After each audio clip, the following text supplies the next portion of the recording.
ओम नमः श्री परमहंसास्वादित शरण कमल चिन्मकरंदाय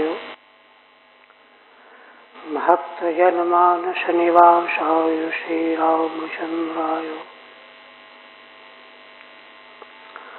वागीशाय से वदने लक्ष्मीर्यस्य च वक्षसि यस्यास्ते हृदये संवित्तं नृसिंहमहं भजे। विश्वसर्ग विसर्गादि नवलक्षणलक्षितम् श्रीकृष्णाख्यं परं धाम जगद्धाम नमामि तत्।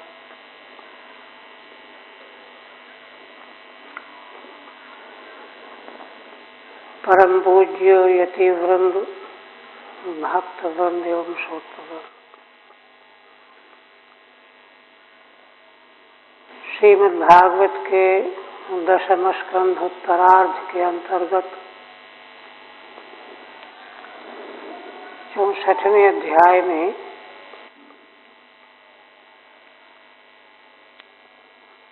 श्री भगवान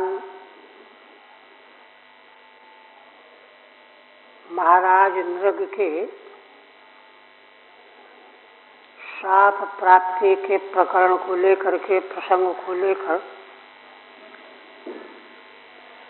अपने परिजनों को और उपलक्षणतया समग्र संसार के शासकों को उपदेश कर रहे हैं।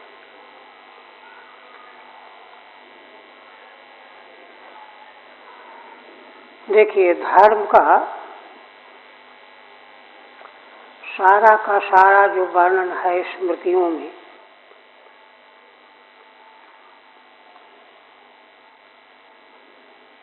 उन सभी वर्णनों को धर्म के मानदंडों को, मर्यादाओं को सेतु कहा गया है। सेतु उस वस्तु का नाम है जिसके सहारे मनुष्य एक ओर से दूसरी ओर चला जाता है, पार कर जाता है। पार करने का साधन है। तो धर्म के सेतुओं के कई विभाग हैं। सामान्य मानव धर्म एक सेतु, विशेष वर्णाश्रम धर्म सेतु, राज धर्म सेतु, दंड धर्म सेतु, आपद धर्म, ये धर्म के सेतु हैं। स्मृतिकारों ने और इतिहासकारों ने इन सबों में राजधर्म को, जिस राजधर्म के अंतर्गत दंड प्रक्रिया है, उसको सर्व का संरक्षक कहा है। राजधर्म ही सुरक्षित होकर के समग्र धर्मों की संरक्षा करेगा, तब संसार की रक्षा होगी। महाभारत में एक प्रसंग में श्री भीष्म जी ने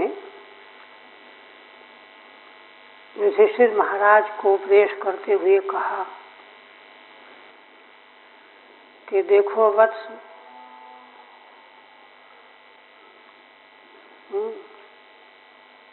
राजा कालस्य कारणम कालो वा कारणम, माने काल कारण है विश्व का, यह दंड विधान कारण है। तो यह कह करके कहते हैं अत्र ते संशयो मा भूत राजा कालस्य कारणम। देखो युधिष्ठिर, इस संबंध में तुमको संशय नहीं करना चाहिए। राजा ही काल का कारण है। अभिप्राय क्या है? अभिप्राय यह है कि यदि राजा शासक यदि अपने राजदंड का सांगोपांग उपयोग कर रहा है, प्रयोग कर रहा है, तो संसार के सारे धर्म व्यवस्थित बने रहेंगे।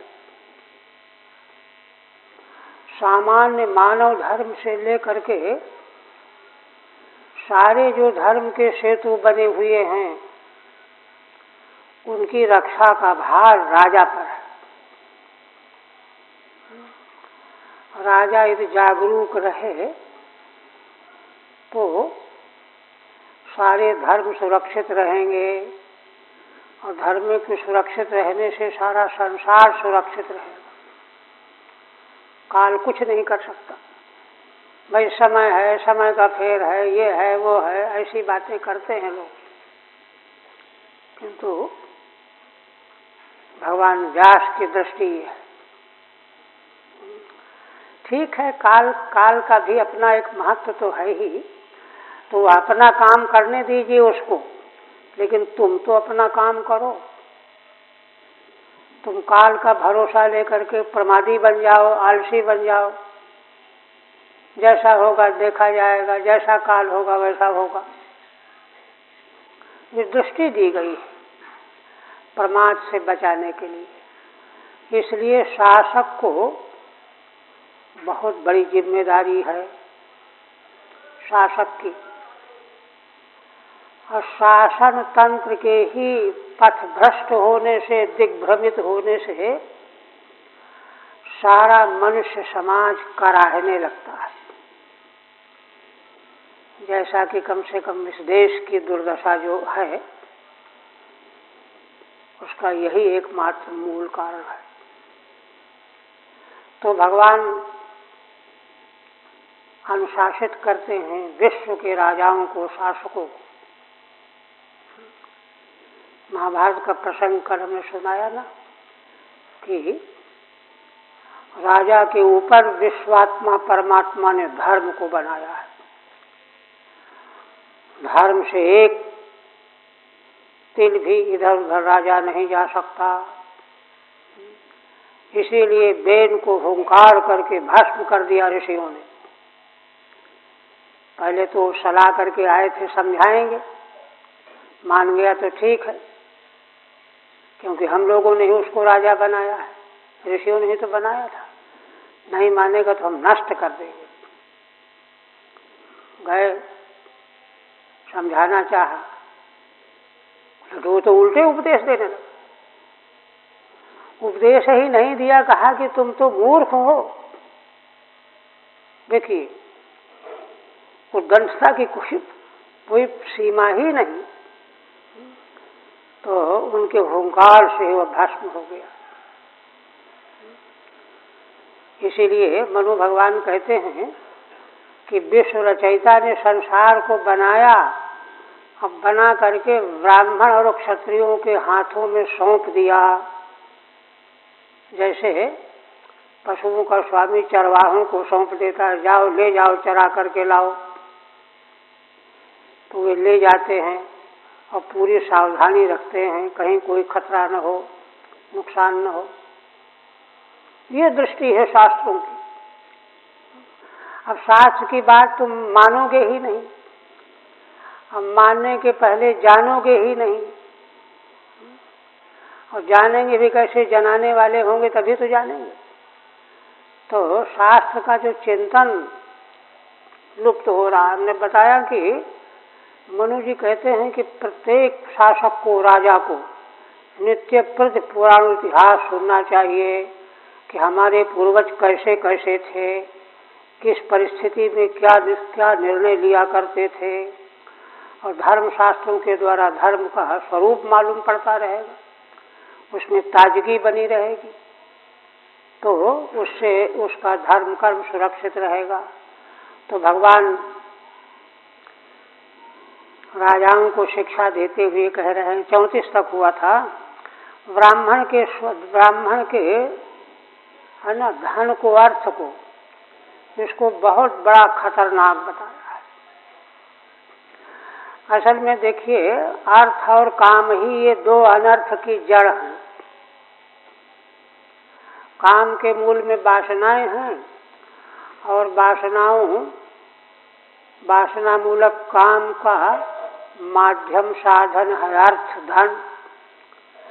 इसलिए वासना में प्राणी जीव धन के पीछे बेतहाशा पड़ा रहता है, फिर उसको कार्य का विस्मृति हो जाती है। कहाँ किसका अन्न लेना चाहिए, धन लेना चाहिए, यह उपेक्षा कर देता है। तो और तरह की उपेक्षा तो फिर भी सही है, वहाँ थोड़ा दोष है, दोष तो है किंतु थोड़ा दोष है।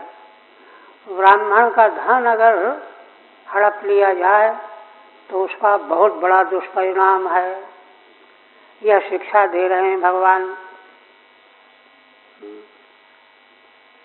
34 के बाद आगे कहते हैं, 2 बातें पहले बताई कि हालाहल विष से भी अधिक खतरनाक है, अग्नि से भी ज़्यादा खतरनाक है ब्राह्मण का धन, क्योंकि इनकी तो प्रतिक्रिया भी है।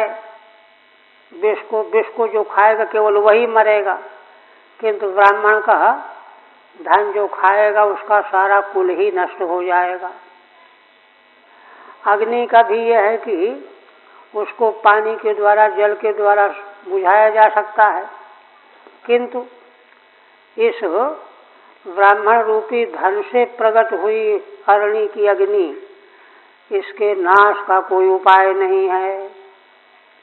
इसलिए कुलम समूलम दहति ब्रह्मस्वारणि पावकः, ब्राह्मण के धन रूपी अरणि से उत्पन्न अग्नि, पावक अग्नि, वह पूरे कुल को मूल के सहित जला देती है। इसलिए सारांश क्या आया, ब्रह्मस्वम दुरनुज्ञातम भुक्तम हन्ति त्रिपुरुषम प्रसह्यतु बलाद भुक्तम 10 पूर्वान् 10 परान्। श्री भगवान कहते हैं कि देखो, ब्राह्मण का धन अगर उसकी अनुमति प्राप्त किए बिना, दुह अनुज्ञातम, अनुज्ञा माने अनुमति, ले लो ले लो ले लो, खा लो, और वह भी ऐसा न हो कि वो भय के मारे आज्ञा दे रहा हो कि अगर नहीं आज्ञा देंगे तो ये मार ही डालेगा या छीन लेगा, है ना। इसलिए माने अच्छी प्रकार से अनुज्ञा प्राप्त हुई हो, मनसा वाचा अनुज्ञा प्राप्त हुई हो कि आप इसको ग्रहण कर लीजिए, प्रार्थना करने पर भी। हमारे तरफ ग्राम में तो ऐसे क्षत्रिय लोग ऐसे थे, प्यासे रहने पर ब्राह्मण बालक अगर पानी ला कर गए तो नहीं लेते थे, नहीं, ये तो ब्राह्मण की सेवा लेना हो गया, और सब विचार करते थे। गंगा तट में एक महान संत, एक क्या परंपरा ही थी, उनका इतना प्रभाव था धर्म के संबंध, नहीं लेते थे, खुद ले आएंगे या दूसरा कोई ला के दे, इतना ध्यान रखते थे। तो दुरनुज्ञातम भुक्तम हन्ति त्रिपुरुषम, उसका अगर कोई भोग कर लेता है, भक्षण कर लेता है, तो 3 पुरुषों का नाश करता है। एक तो जिसने भक्षण किया वह, उसका पुत्र और उसका पौत्र, पिता पुत्र पौत्र, 3 का नाश होगा। देखिए, महाभारत में आधी व्याधियों का वर्णन है एक प्रकरण में, तो वहाँ ऐसी ऐसी व्याधियों का वर्णन किया गया है, जिन व्याधियों का कारण पाप बताया गया है, वह पाप जो है इतने कुल परंपरा तक जो है बार बार व्याधि पैदा करे। कुल परंपरा से आई हुई व्याधि उसको कहते हैं। पुत्र पौत्र प्रपौत्र ये सब उस व्याधि के शिकार होते जाएंगे। यह है कर्म विज्ञान, कर्म विपाक प्रक्रिया। यह विश्व संसार जो है सर्वज्ञ सर्वशक्तिमान भगवान के अधीन संचालित हो रहा है। यहाँ अंध परंपरा नहीं, अंध परंपरा तो बेवकूफ़ों में ही केवल है, बाकी जो संचालक है विश्व ब्रह्मांड का वहाँ ढेर खाता नहीं। नारायण के चतुर्थ अध्याय में जहाँ वर्णन किया गया है नक्षत्रों का, सूर्य मंडल का, चंद्र मंडल का, तो वहाँ श्रुति कहती है उस अक्षर अविनाशी परमात्मा के भय से सूर्य उदय होने में विलंब नहीं कर सकता, चंद्रमा गड़बड़ी नहीं कर सकता, वायु बहने से रुक नहीं सकता, समुद्र अपनी मर्यादा का त्याग नहीं कर सकता, उसके भय से ये है। इसलिए है ना, स्वच्छंद माने विश्वस्त रहना चाहिए कि हम उन भगवान के शासन में रह रहे हैं जहाँ कभी कोई अन्याय नहीं हो सकता। अन्याय तो मनुष्य तो कर सकता है, भगवान के शासन में अन्याय नहीं हो सकता। ये कितना बड़ा विश्वास है। यह दर्शन वैदिक दर्शन है। तो इसलिए वैदिक ऋषियों ने कर्मों के परिणाम का कितना दूरगामी, कितने कुल परंपरा तक उसका परिणाम पहुंचता है जाकर के, इसको उन्होंने समाधि में अनुभव किया, देखा, वो उसका वर्णन किया है। तो इस प्रकार से 3 है ना कुलों तक जो है वह नष्ट करता है। किंतु देखिए फिर कहते हैं, अब माने देखिए आज्ञा दे देने पर भी उसको स्वीकार नहीं करना चाहिए, नहीं तो ये हानि है। और फिर प्रसह्यतु बलात् भुक्तम, छीन ले कोई, लूट ले, बलात् छीन करके खा ले, तो 10 पूर्वान 10 अपरान, तो 10 पीढ़ियां पीछे की और 10 आगे की।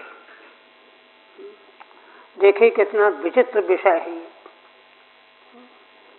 माने कर्मों का फल जो है पीछे भी लौट जाता है, पीछे 10 पीढ़ियों तक जो है वहाँ विकार पैदा कर देता है जाकर के। देखिए इसीलिए मार्कंडेय पुराण में वर्णन किया गया है, पितृलोक 3 प्रकार के।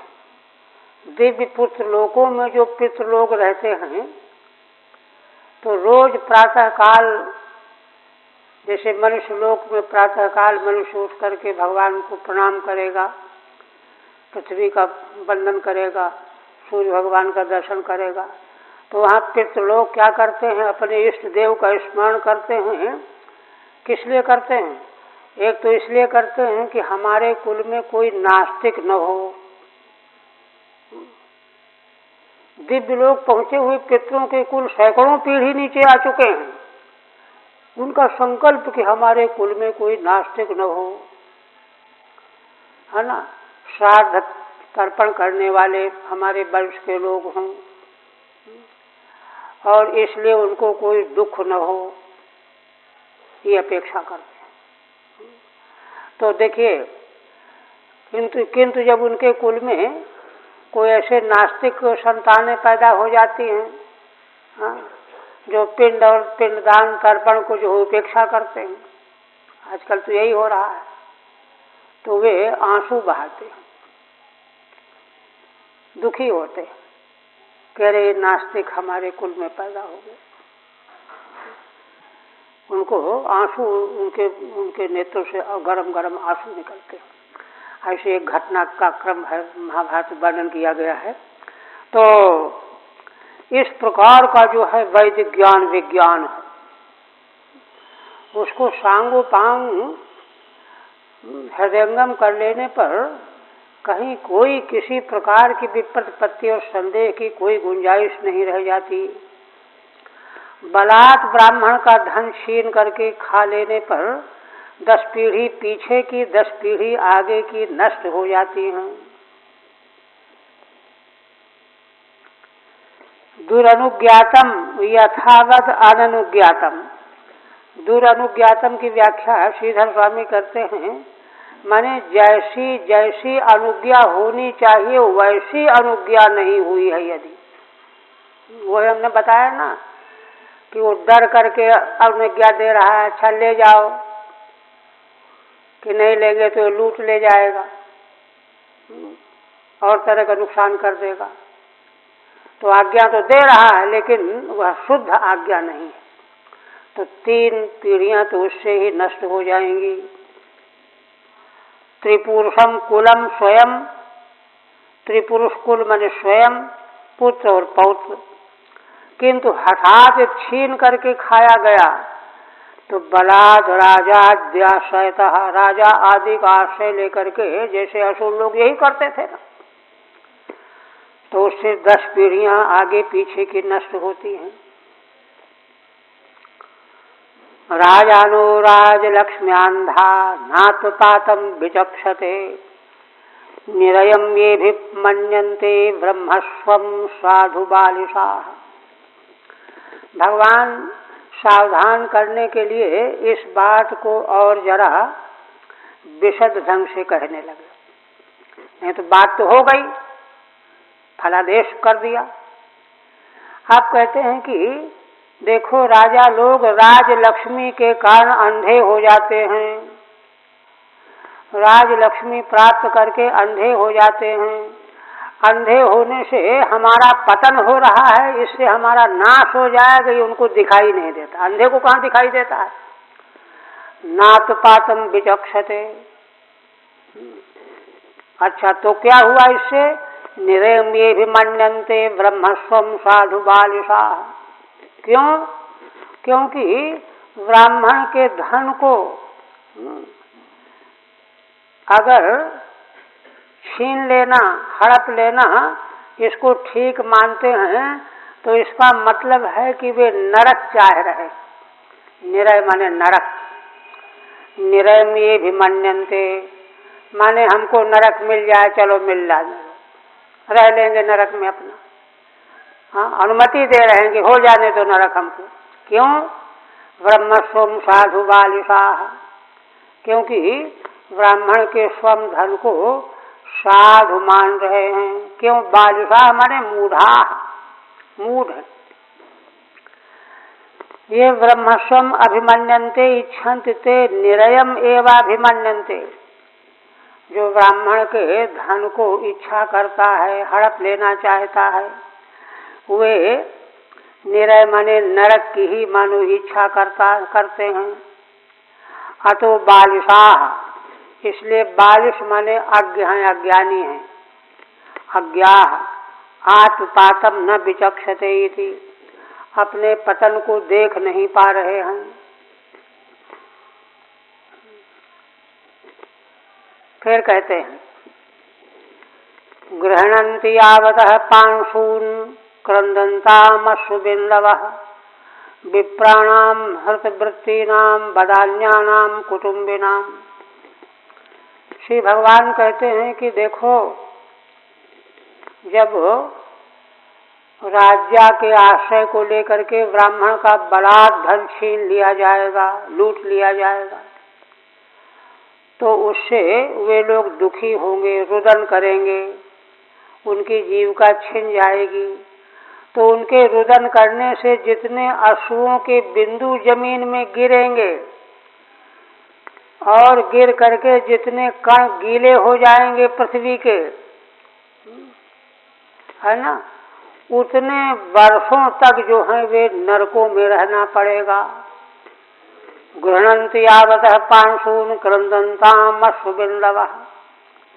रुदन करने वाले ब्राह्मण जिनकी वृत्ति का हरण कर लिया गया है, अच्छा वे कोई दुष्ट नहीं थे, बड़े बदान्य थे, सम्मानित थे, आदर प्राप्त थे, और कुटुंबी थे, बाल बच्चे वाले थे, खर्चे थे उनके यहाँ, उनका धन छीन लिया गया, हड़प लिया गया। तो उससे दुखी होकर के जब वे रोएंगे तो जितने बूंद अश्रु के जमीन पर गिर करके गीले होंगे कण, है ना, उतने वर्षों तक वे नरक भोगेंगे। ये है सिद्धांत। आप च गृह्णन्ति इति व्याख्या विशेष नहीं है। राजानो राजकुल्याश्चो तावतो अब्धान निरंकुशाः। अच्छा, दूसरे पद में उसी की पूर्ति कर रहे हैं।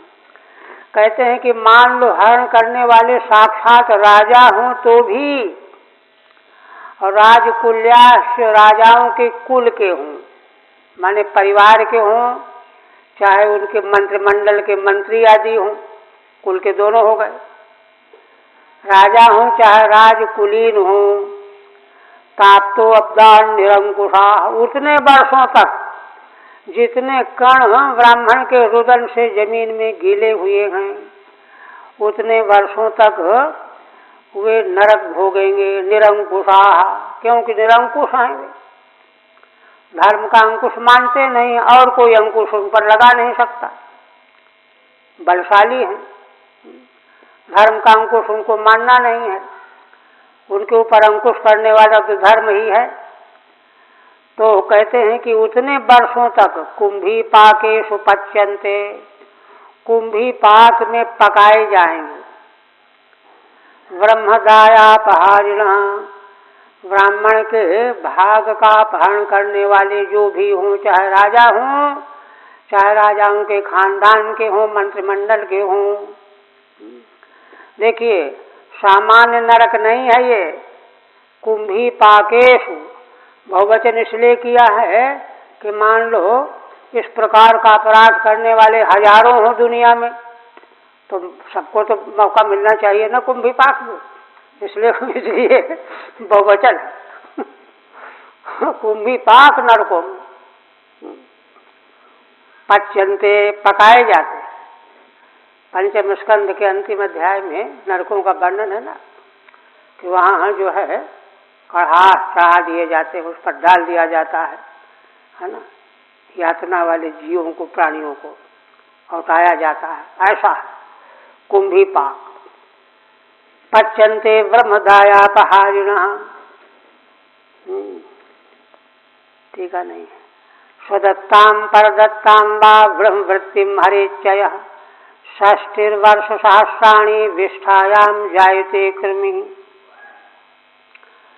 फिर भगवान कहते हैं कि देखो, ये तो ब्राह्मण का धन छीनने का परिणाम बताया गया, बलात्कार करने का, खा जाने का, किंतु इससे भी बड़ी बात भगवान कहते हैं कि ब्राह्मण को किसी ने यदि वृत्ति दी है, सर्विस दे करके, है ना, आप यहाँ ये काम देख लिया करें, आपको वृत्ति चलती रहेगी। स्वदत्ताम, अथवा किसी दूसरे ने दे रखा है और कोई दूसरा उस जगह पर अधिकारी आया, उसने निकाल बाहर किया। जिसने रखा था वो तो चला गया, दूसरा आ गया, दूसरा उसने निकाल दिया, अथवा उसी ने निकाल दिया जिसने रखा, उसे निकाल दिया। तो दोनों तरह से दोष है। स्वदत्ताम परदत्ताम वा ब्रह्मवृत्तिं हरेच्छयः, जो ब्राह्मण की वृत्ति का हरण कर लेता है, षष्टि वर्ष सहस्राणि विष्ठायां जायते कृमि, तो 60,000 वर्षों तक वह मल का कीट बन करके भोगता है, फल भोगता है। ऐसा है। यह सब बता करके अब भगवान कहते हैं, अपना दृष्टांत दे रहा। भाई धर्म जो है, केवल व्यक्ति बोलता हो, स्वयं आचरण न करता हो तो थोड़े कोई असर पड़ेगा। इसलिए भगवान अपना उदाहरण दे रहे हैं, दृष्टांत दे रहे हैं। न मे ब्रह्मधनम भूयात् यद गृध्वाल्पायुषो नराः, पराजिताश्च्युता राज्यात् भवन्तु द्विजिनो अहयः। देखो, मैं तो यह चाहता हूँ कि मेरे पास, मेरे कोष में, खजाने में कभी भी ब्राह्मण का धन न आ जाए। ब्रह्म धनम में न भूयात, कभी ना आवे। देखिए, भूयात में आशीष लिंग लकार है। आशीष लिंग लकार में प्रार्थना की गई है कि भगवान ऐसी नौबत न कभी आवे। प्रार्थना है, आशीष लिंग लगा है, कभी ऐसा न हो। क्यों? यद गृध्वा है, यद गृध्वाल्पायुषो नराः। भगवान कहते हैं कि ब्राह्मण के धन की इच्छा करने मात्र से अभी लिया नहीं है, मिला भी नहीं, किंतु इच्छा करने मात्र से मनुष्य अल्पायु हो जाता है। कितनी बड़ी बात है। यद गृध्वाल्पायुषो नराः, इतना ही नहीं, आयु कम हो जाएगी, इतना ही नहीं, पराजिताश्चाच्युताः, वे संसार में पराजित हो जाएंगे, अपने शत्रुओं से, कमजोर शत्रुओं से भी पराजित हो जाएंगे, राज्य से च्युत हो जाएंगे, राजा हैं तो राज्य से च्युत हो जाएंगे। ये दोष तो इसी जीवन में उनको भोगने पड़ेंगे। अल्पायु होना, पराजित होना, राज्य से च्युत हो जाना, और इसके बाद जब नया जन्म मिलेगा तो सांप बनेंगे, भवन्तु द्विजिनो आहयाः। इसके बाद नया जन्म मिलेगा तो दूसरों को दुख देने वाले, उद्विग्न करने वाले सर्प बनेंगे। और देखिए, इतना बड़ा दुष्परिणाम केवल ब्राह्मण के धन की इच्छा करने से बताया गया, ले लेने का तो पता ही नहीं है। गृध्वा माने अधिकांश, केवल आकांक्षा करके कि ये हमको मिल जाता तो अच्छा रहता, इतने से। आगे फिर कहते हैं भगवान, विप्रम कृतागसमपि नैद्रुह्यत मामकाः। अब देखिए, भगवान जो हैं अपनत्व के नाते कह रहे हैं कि देखो, तुम सब मेरे पुत्र पौत्र हो, मामकाः। भगवान के तो पुत्र पौत्र हम सभी हैं, जीव मात्र भगवान के पुत्र पौत्र ही तो हैं, इसलिए है। किंतु वहाँ उस अवतार में वे पुत्र पौत्र थे। तो देखो मेरे बच्चों, पुत्र पौत्रों, अगर ब्राह्मण ने कोई अपराध भी कर डाला हो, कृतागसमपि, तो भी उसमें द्वेष मत करना, द्रोह मत करना कि अच्छा इनको हम बताएंगे, देखेंगे, ये नहीं करना। नैद्रुह्यत मामकाः, है ना। कहते हैं कि अच्छा ठीक है, अपराध किया हो और अपराध करके भी अगर वे गलत व्यवहार कर रहे हो, कहते हैं घ्नन्तम मार रहे हो तो भी, बहुसपंतम अथवा साप दे रहे हो, जाओ तुम्हारा ये हो जाएगा, वो हो जाएगा, गुस्से में आकर के, तो भी तुम लोग उनको रोज प्रणाम किए बिना नहीं मानना। नमस्कुरुत नित्यशः, ये है शास्त्र की दृष्टि। अच्छा, वाल्मीकि रामायण में एक प्रसंग आया है। भगवान जब बन जाने की तैयारी कर रहे थे तो देवी सीता को आज्ञा दिया कि अपना सारा जो कुछ भी तुम्हारे पास वस्त्र आभूषण हैं, इनको सेवकों को दे दो, नौकरों को दे दो, ब्राह्मणों को दे दो, सब दान कर दो और तैयार हो जाओ चलने के लिए, वनगमन के लिए। भगवान ने लक्ष्मण जी को भेजा वशिष्ठ जी के पुत्र को बुलाने के लिए कि आदर पूर्वक उनको प्रार्थना करके कहना, क्योंकि वो तो अप्रतिग्रही ब्राह्मण, तो दान लेते ही नहीं, उनको मालूम पड़ जाएगा तो मना कर देंगे। तो उनसे प्रार्थना करना, कुछ कहना नहीं कि आपका दर्शन करना चाहते हैं। ये देखिए, अपना अहो भाग्य मान रहे हैं कि हमारा ले लें, ये मान रहे हैं। इसलिए पहले से कह दोगे कि कुछ देने के लिए बुलाए तो मना कर देंगे, बहाना कर देंगे, हमको ये काम है। आए, अब भगवान का बुलावा हो, आए, भगवान ने जो है उनका स्वागत सत्कार किया, पूजन किया और बड़ी विनम्रता पूर्वक हाथ जोड़ करके कहा कि देखो देवी सीता, यह आभूषण हार था, ये आपकी पत्नी, अपनी बहू आपकी पत्नी के लिए दे रही हैं, कृपा करके आप इसको ना मत कीजिएगा, अपनी पत्नी को दे दीजिए। माने इतनी विनम्रता से भगवान वहां कथन कर रहे हैं कि वे ना कर ही नहीं सकते। इसके बाद फिर देखिए क्या, देखिए भगवान का चरित्र व्रत है। इन प्रसंगों में जब तक हमारा हृदय जो है डूबेगा नहीं, तो धर्म के रहस्य के स्थल कहाँ पकड़ में आएंगे, समझ में आएंगे। आगे चल करके एक परिहास का प्रसंग है। भगवान सबको दान कर रहे थे, राजकोष से भी आ गया सब, वस्त्र रत्न सोना चांदी। भगवान प्रचार हो गया पूरी अयोध्या में, भगवान दान कर रहे हैं, वानप्रस्थ के लिए जा रहे हैं। तो एक ब्राह्मण थे, पढ़े लिखे ज़्यादा नहीं थे और सच्चरित्र तो थे।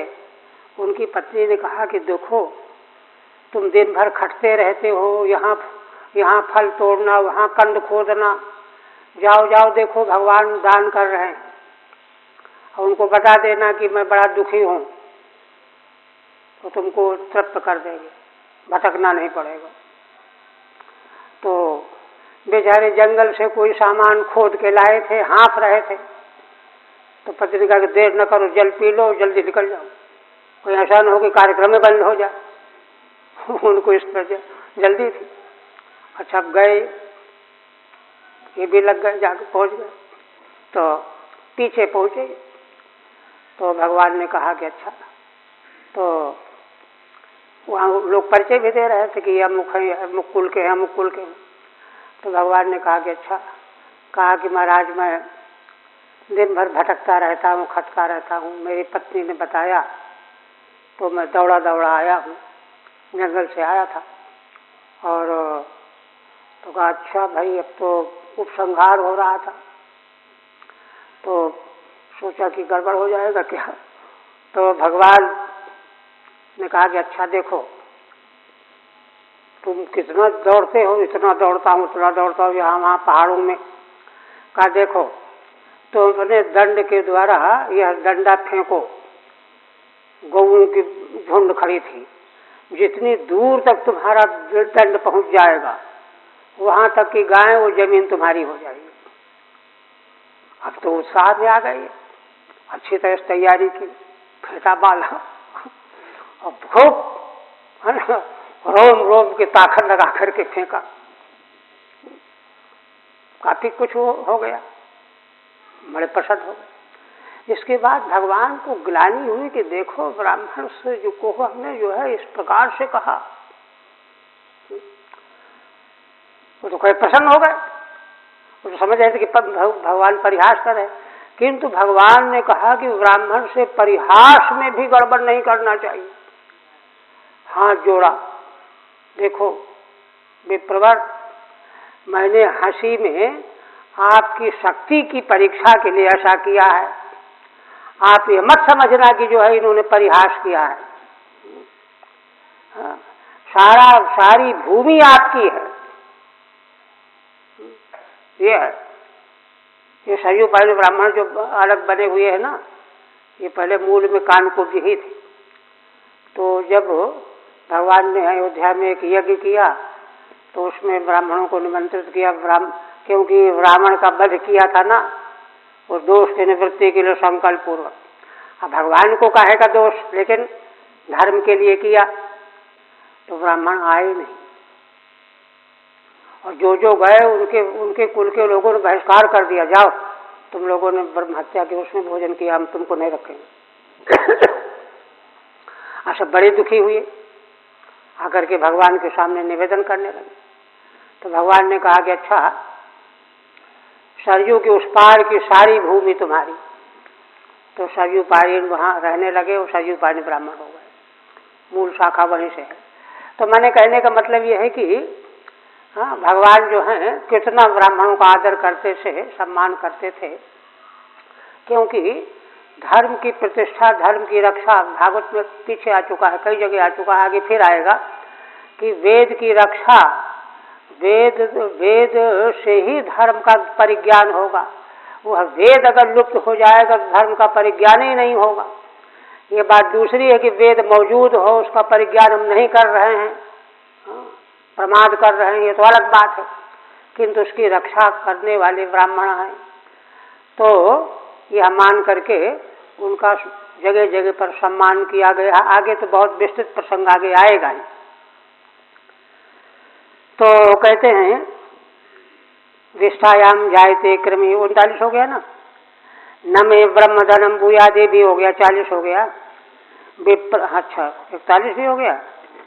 हाँ, नमस्कुरु तो नित्य सहा, उसका उनको नित्य पर नमस्कार किया करो। तो अब कहते हैं कि देखो, ये केवल मैं तुमको कह रहा हूँ यही नहीं है, यथा हम प्रणमे विप्राण अनुकालम समाहिता तथा नमत यूयम चो योन्यथा मेष दंड भाग।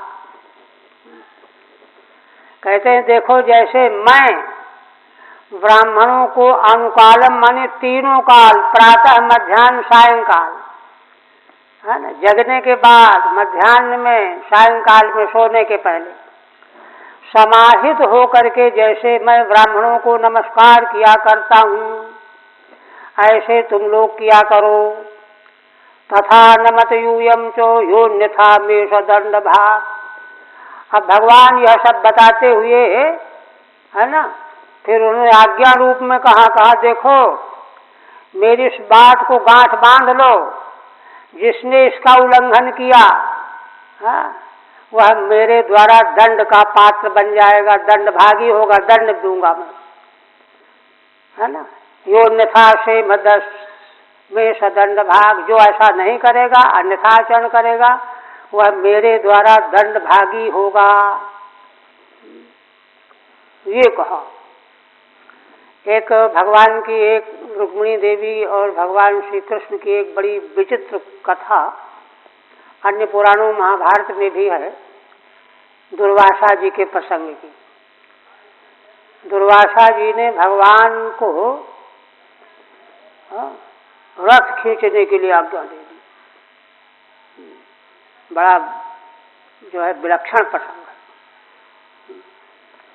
और बाद में आशीर्वाद दिया। बहुत विलक्षण घटना है, विचित्र चरित्र है भगवान माने। और वो स्वयं रथ के सारथी बने, कोड़ा लेकर के। बताइए, भगवान को रथ में जोता, रुक्मिणी जी साथ में, और स्वयं बैठे हुए, चलो। ये सब बड़ा विलक्षण प्रसंग। तो वहाँ इन घटनाओं से यह दिखाया गया है कि ऋषि चाहे जिस प्रकार से हमको दंड दें, नाराज हों, हमको चूं से मुंह नहीं करना चाहिए। हाँ, ये बात जरूर है कि ऋषि होते कौन हैं, ब्राह्मण होते कौन है कौन, ये बात अलग है। फिर कहते हैं ब्राह्मणार्थो ह्यपहर्तो हर्तारम पातयत्यधा अजानंतमपि हेनम नृगम ब्राह्मण गौरी।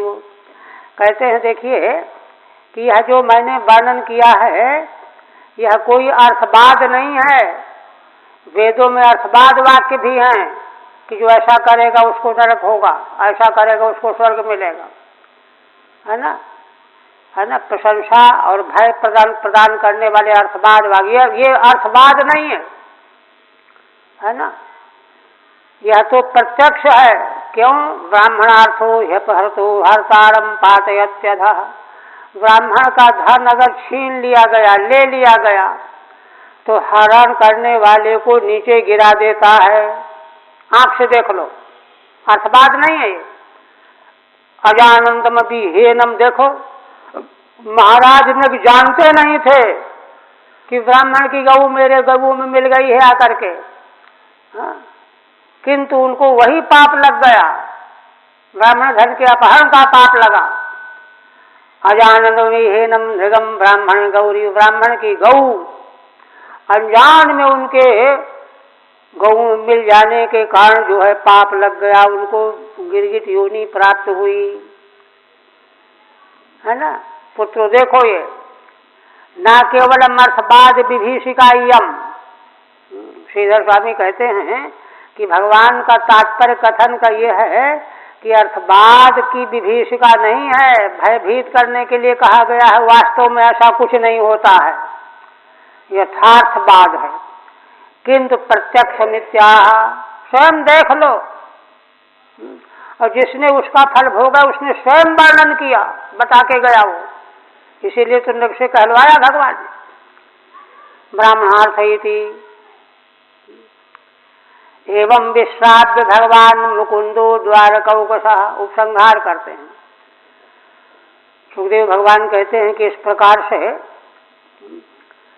मुकुंद भगवान ने द्वारिका वासियों को यह सब वर्णन किया, सुनाया, है ना। पावनः सर्वलोकानां विवेश निज मंदिरम। अच्छा, भगवान ने क्यों सुनाया?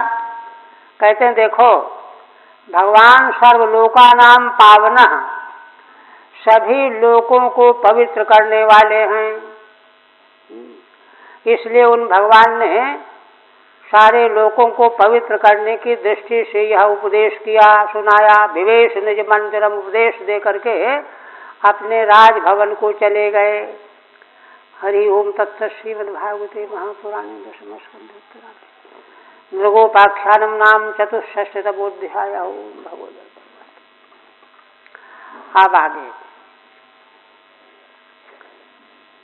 पंचषष्टितमे रामश्चक्रे गोकुलमागतः रममाणस्तु गोपीभिः कालिन्द्याकर्षणं मदात्।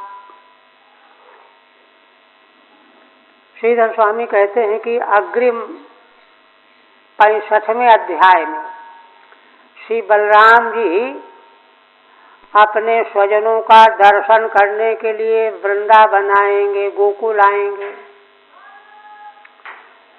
और वहाँ गोपियों के साथ रमण करते हुए मदान्ध होकर के, मदाकुल होकर के कालिंदी यमुना का आकर्षण करेंगे, यमुना को भयभीत करके आकर्षण करेंगे। ये भगवान बलराम का व्रत वर्णन किया जाएगा।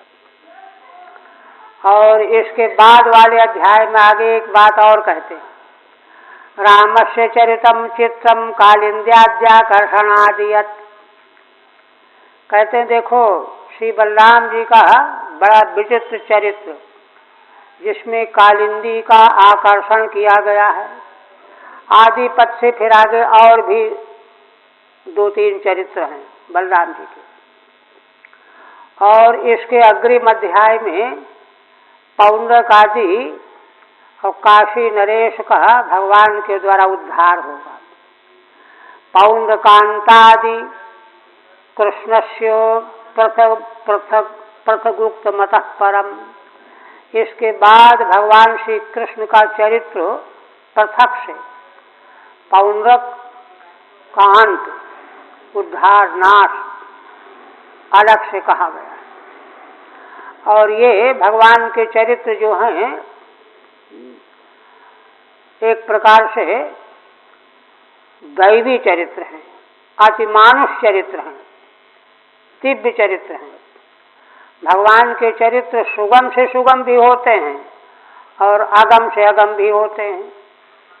हाँ, तो बलराम जी के द्वारा कालिंदी का आकर्षण करना यह आगम चरित्र है, कोई थोड़े दूसरा थोड़े कर सकता है। इसी प्रकार से भगवान के भी आगम चरित्रों का वर्णन किया जाएगा। ये प्रसंग ला रहे हैं शिष्यों को। आज बलभद्र भगवान कुरुश्रेष्ठो भगवान रसमास्थितः सुहृद्दिक्षुरुत्कंठः प्रयौ नंद गोकुलम। श्री भगवान सुखदेव जी कहने लगे कि राजन, कुरुश्रेष्ठ संबोधन है परीक्षित के लिए। कुरुवंशियों में श्रेष्ठ राजन परीक्षित भगवान बलभद्र बलराम जी, भगवान के ही तो अंशावतार है ना। रथमास्थितः, रथ में बैठे। उनके मन में बहुत दिनों से बड़ी उत्सुकता बनी हुई थी, ब्रजवासियों को देखना चाहिए, मिलना चाहिए। तो एक दिन उनके मन में आया, रथ में बैठ गए। सुहृददृक्षु उत्कंठा, अपने ब्रजवासी सुहृदों को देखने के लिए श्री बलराम जी के हृदय में बड़ी उत्कंठा थी।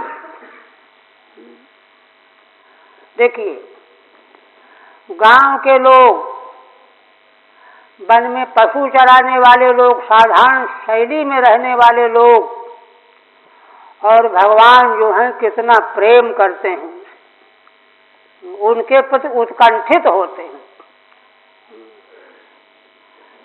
देखिए, भक्त भगवान का प्रेमी होता है, इतना ही नहीं, भगवान भक्त के भी प्रेमी होते हैं।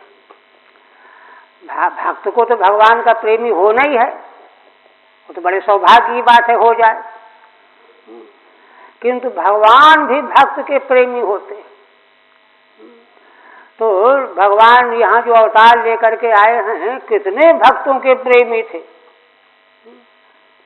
खेल कूद में देखिए तो ग्वाल बालों के साथ में हमारे महाराज कहा करते थे कि भगवान अपनी सर्वज्ञता, सर्वशक्तिमत्ता को भूल करके एक तरफ रख करके, ताक में रख करके, लीला करना है तो रखना पड़ेगा, और जीव की अल्पज्ञता, अल्प शक्तिमत्ता, जीव तो कब बेकूफी कर बैठे कोई ठिकाने नहीं, अल्पज्ञ है ना, हाँ, उसको भी भूल जाते हैं। अगर ये ध्यान करें कि ये ऐसा कर रहा है, देखो इसको इतनी समझ नहीं, हमसे ऐसा कह रहा है, तो बात नहीं बनेगी, फिर लीला कहाँ होगी। दोनों को भूल करके भगवान मनुष्य लोक में अद्भुत लीलाओं को प्रकट करते हैं, प्रकाशित करते हैं। भगवान की इस उदारता, भक्त के प्रति प्रेम वत्सलता को देख करके हृदय पिघल जाता है। इसलिए ये नहीं सोचा कि अरे गांव के लोग हैं, ऐसे वैसे हैं, उत्कंठित हैं, महीनों से उत्कंठित बने रहे। भगवान तो, भगवान के बारे में वर्णन है तो कई बार जो है मथुरा में राजभवन में रह रहे हैं, तो भी उनको याद आती है। वहीं तो रहते रहते याद आई, तब उद्धव जी को भेजा था संदेश लेकर के। बड़े अन्यमनस्क हो गए भगवान, सबकी याद आई, सखाओं की, माता की, पिता की, गोपियों की, सबकी याद आई। सबको संतुष्ट करने के लिए भगवान ने उद्धव जी को भेजा। तो प्रेम करते थे, उनका प्रेम कोई नकली दिखावटी होता था क्या, ये बात है। तो इसलिए उत्कंठित थे। प्रयौ नंद गोकुलम, नंद बाबा के गोकुल में, माने ब्रज में चले आए। परिष्वक्त, अच्छा ठीक है नहीं, परिष्वक्त शिरोत्कंठैर गोपैर गोपी भीरेव च। अब तो बलराम जी को जब देखा ब्रजवासियों ने, दौड़ करके उनको गले से लगा लिया, आलिंगन कर लिया। हाँ, क्यों, वे भी चिरकाल से उत्कंठित थे। कितने दिन हो गए हमने श्री कृष्ण बलराम को नहीं देखा, उत्कंठित थे। उन लोगों ने उत्कंठित होकर के भगवान श्री बलराम जी को गले से लगा लिया। गोपैर गोपी भीरेव चो, गोप गोपियों ने, सबों ने, ज्यादा आयु वाली गोपियां पुत्र की तरह थे ये। रामोभिवाद्य पितरऊ आशीर्भि अभिनंदिता, श्री बलराम जी ने पिता नंद बाबा को जाकर के अभिवादन किया, चरणों में वंदना की, माँ यशोदा को वंदना किया। माता पिता नंद यशोदा ने उनको आशीर्वाद दिया, चिरंजीव रहो।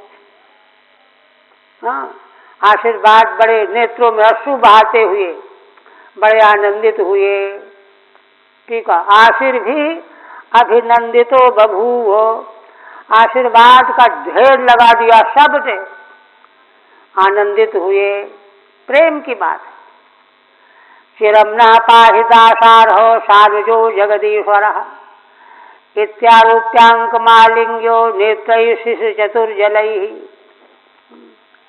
ब्रजवासियों ने नंद यशोदा माँ ने, है ना, कहा कि हे जगदीश्वर, जगत के ईश्वर हो, तुम मनुष्य नहीं हो। बलराम जी को कहा, तुम्हारे छोटे भाई श्री कृष्ण भी, हे दासार, दासार बंशी है ना, आप दोनों हमारी चिरकाल तक रक्षा करते रहो। न पाहि रक्ष रक्ष इत्यारोप्यांक मालिंग्य, है ना। इस प्रकार से श्री बलराम जी को माता यशोदा और बड़े गोपों ने अपने गोदी में बैठा लिया, अपने भुजाओं से उनको आलिंगन कर लिया और आलिंगन करके नेत्रों से प्रेम के अश्रु बहने लगे। उन नेत्रों के अश्रुओं से उनका अंग गीला हो गया। नेत्रैः शिशु चतुर्जलैः तदा चिरमिति गोपवृद्धांश विधिवत् यविष्ठैः अभिवन्दितः यथा वयो यथा सख्यम यथा संबंधमात्मनः। पुनः भगवान सुखदेव जी कहते, राजन, बलराम जी ने इसके बाद उठ करके जो वृद्ध गोपजन थे द्वारिका के, वहाँ के ब्रज के, गोकुल के, उनको भी जा करके विधिवत उनकी भी वंदना की। और छोटे जो उनके, है ना, सखा तुल्य थे, उन लोगों ने, सबों ने बलराम जी के चरणों की वंदना की। यवस्थै अभिवंदिता यथा वयो यथा सख्यम यथा संबंधमात्मनः। माने जो जैसी अवस्था के थे, बराबर की अवस्था वालों से हाथ मिलाना, गले लगना, जिसकी जैसी मित्रता थी। यथा संबंधमात्मनः, है ना, जैसा शारीरिक संबंध था, कोई चाचा लगता था, कोई दादा लगता था, कोई भतीजा लगता था, उस प्रकार का व्यवहार किया। ठीक है। गोप वृद्धांश विधिवत अभिवंद्य, गोप वृद्धों का भी विधि पूर्वक वंदना किया। यविष्ठैः अभिवंदितो बभूवेत्यर्थः, छोटे से जो है अभिवंदित हुए। अपिच यथा वयहिति, माने अवस्था के अनुसार जो है यथोचित व्यवहार किया। समुपेत्याथ गोपालान् हास्य हस्त मृगः प्रहादिभिः विश्रांतम सुखमासीनम पप्रच्छु पर्युपागताः। इसके बाद सबसे मिलजुल लेने के बाद गोपालों के पास आए, गाय चराने के जो साथी थे। हास्य हस्त ग्रहादि भी, हंसते हुए हाथ पकड़ा, हाथ मिलाया, सिर में हाथ रखा, किसी ने पैर छुआ। और विश्रांतम सुखमासीनम, इस तरह से मिलजुल करके जब विश्राम कर लिया, सुखपूर्वक बैठ गए, तो पप्रच्छु पर्युपागता, तो जितने छोटे बड़े आयु के ब्रजवासी थे वे चारों ओर से घेर करके बैठ गए बलराम जी के चारों ओर और उनसे प्रश्न करने लगे। पप्रच्छु ते सर्वे स्वेषु यादवेषु तम रामम अनामयम आरोग्यम पप्रच्छु। उन सबों ने, जो आए हुए थे, है ना, उन लोगों ने यदुवंशियों के प्रति और बलराम जी के प्रति अनामय माने आरोग्य की बात पूछी। और बलराम जी ने उनसे भी पूछी कि तुम लोग ठीक हो ना। ये तो होता ही है आपस में। पृष्ठाश्चानामयम स्वेषु प्रेम गदगदया गिरा कृष्णे कमल पत्राक्षे सन्यस्ताखिल राधसा। और कहते हैं कि, है ना, उन सबों ने जो अपने सगे लोग हैं उनसे अनामय आरोग्य, है ना, प्रेम से गदगद वाणी के द्वारा पिघल करके पूछा। कृष्णे कमल पत्राक्षे सन्यस्ताखिल राधसा। एक बात और कह रहे हैं कि वे सब भगवान श्री कृष्ण में जो कमल नेत्र हैं उन्हीं में अपनी सारी भावनाओं को समर्पण किए हुए हैं। सन्यस्ताखिल राधसा माने सारे विषय वृत्तियां वे सब भगवान श्री कृष्ण को समर्पण किए हुए हैं। उसे कहते कृष्ण कृष्ण प्राप्त्यर्थम संन्यस्ताखिल राजसा त्यक्त सर्व विषया। भगवान श्री कृष्ण की प्राप्ति के लिए सारे विषयों का त्याग किए बैठे हैं। पीछे आया है ना, उद्धव जी जब विदा हो करके जाने लगे, लौटने लगे मथुरा को, तो सब ब्रजवासी भगवान के लिए उपहार दौड़ करके आए। गोपियां, राधा आदि सबका उपहार लेकर के ढेर लग गया रथ में। अंतिम में श्री नंद यशोदा माँ ने आंखों में अश्रु भर करके कहा वत्स उद्धव, अब तो तुम जा रहे हो, अब देखो। माने वो सोचते हैं थे कि ये पूछें कि जो है कुछ कहना हो तो संदेशा कह दो। पूछा नहीं उन्होंने, क्योंकि उनका चित्त भरा हुआ था भगवान के वियोग से। कहा कि जाओ कृष्ण से यही कहना कि अब हम लोगों से संसार का कोई काम नहीं होता। लकड़ी लाओ, गाओ दूहो, चराओ, ये करो, घास लाओ। अब ये सारी क्रियाएं हमारी शिथिल हो गई। शिथिला सर्वा क्रिया न, ये है हमारे सारे सांसारिक कृत्य शिथिल हो गए। क्योंकि अंत में भगवान को प्राप्त करने के पहले सब छोड़ना ही चाहिए। अब तो बस यही मन में आता है कि अपने कर्म के परवश होकर के जहाँ भी कहीं हमको जन्म लेना पड़े, कोई बढ़िया जन्म मिले ये हमको आकांक्षा नहीं, कहीं भी जन्म लेना पड़े कर्म के अनुसार, तो हमारी चित्त वृत्ति श्री कृष्ण में ही लगी रहे। केवल अंतिम अभिलाषा केवल एक यही है। इसलिए कह रहे हैं संन्यस्ताखिल राजसा।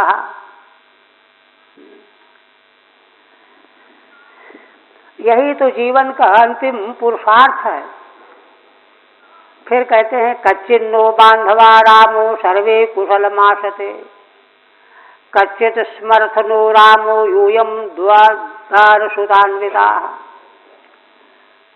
गोपजन कहने लगे, हे बलराम जी, आप यह बताओ क्या हमारे बंधु बांधव सब कुशल पूर्वक हैं ना द्वारिकापुरी में?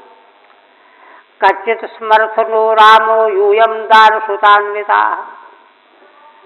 हे बलराम जी, आप यह भी बताओ, पहले जब आप यहाँ थे तब तो बालक थे, अब तो वहाँ जा करके तुम पत्नी पुत्र वाले हो गए हो, लड़के बच्चे वाले हो गए हो, तो क्या लड़के बच्चे वाले हो करके हमको बिल्कुल भूल गए हो?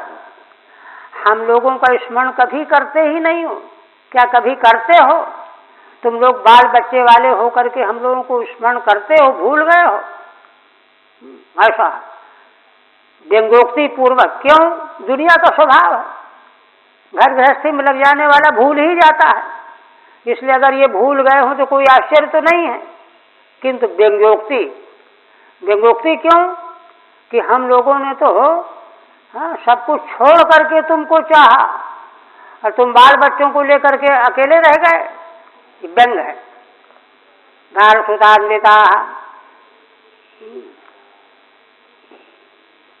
अच्छा, ये कौन हुआ? सातवां।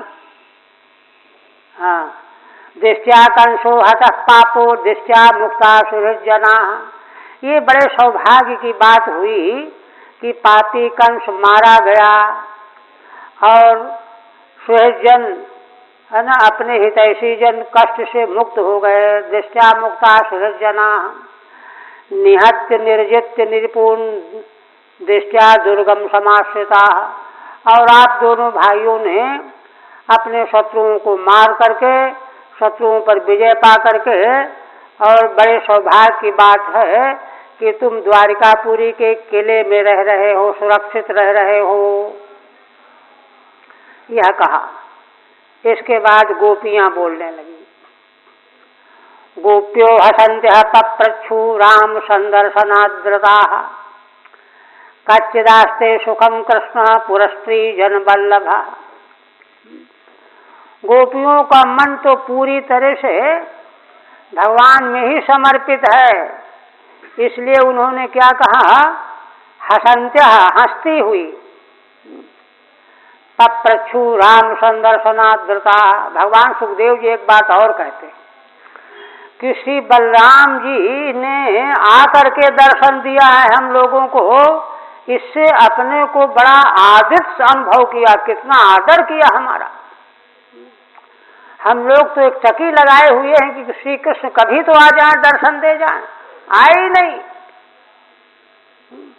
और ये कोई बुलाया नहीं गया इनको, ये अपने से आए, तो हमको चाहा तब तो आए, ब्रज के ब्रजवासियों को चाहा तब तो आए। तो प्रेमी जो यही चाहता है कि प्रिय हमारा समाचार पा जाए, और ये समाचार पा जाए, समाचार लेना चाहता है, तो उनको अपना आदर महसूस होता है, देखो हमारा कोई तो है। संदर्शनाद्रता, हाँ, बलराम जी का संदर्शन पा करके आदृत हो गई। और कहते हैं कच्चिदास्ते सुखम कृष्ण पुरस्त्री जन वल्लभा। यह तो बताओ श्री कृष्ण क्या सुख पूर्वक रह रहे हैं द्वारिकापुरी में, क्योंकि भाई अब तो वे द्वारिकापुरी की स्त्रियों के प्रेमी बने हुए हैं, पुरस्त्री जन वल्लभा। हाँ, नगरों की नागरिक स्त्रियों के प्रेमी बने हुए हैं। हम लोगों के प्रेमी जब थे तब थे, और हम लोग क्या है, गांव की गंवारी न है। अभिप्राय है रामस्य संदर्शन आर्द्रता सादरा। भगवान बलराम जी के दर्शन से उनका बड़ा आदर भाव मालूम पड़ा।